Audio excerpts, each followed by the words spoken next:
আমার বন্ধুগণ, ইজ্জতের মালিককে, একমাত্র ইজ্জতের মালিক মহান আল্লাহ পাক রব্বুল আলামিন। وتعز من تشاء وتذل من تشاء بيدك الخير إنك على كل شيء قدير। আমার বন্ধুগণ, ইজ্জত মালিক আল্লাহ। আপনার কাছ থেকে আবার সিনাইয়া নেওয়ার মালিক আল্লাহ।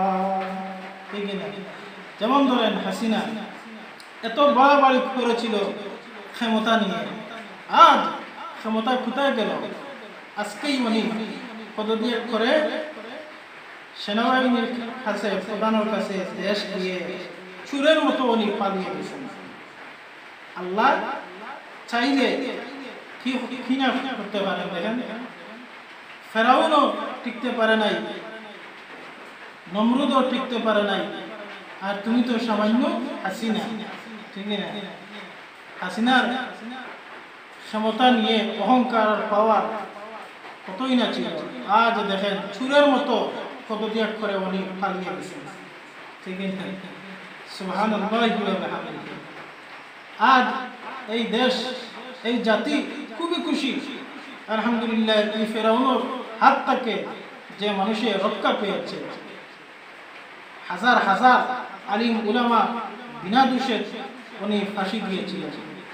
হাজার হাজার আলিম উলামা, হাজারো মানুষ, নিরপরাধ মানুষ বিনা দোষে হত্যা করেছে এই হাসিনা। আমার বন্ধুগণ, আজ উনি চুরের মতো পালিয়ে গেছে।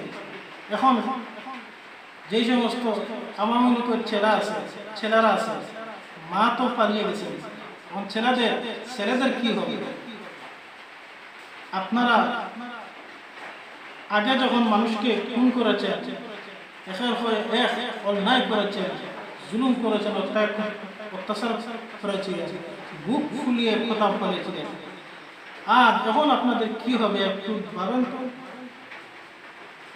আমার বন্ধুগণ, যাই হোক, যে যেমন কর্ম করবে তেমনি ভাবে ফলও পাবে, কেউ রেহাই পাবে না। ঠিক কিনা?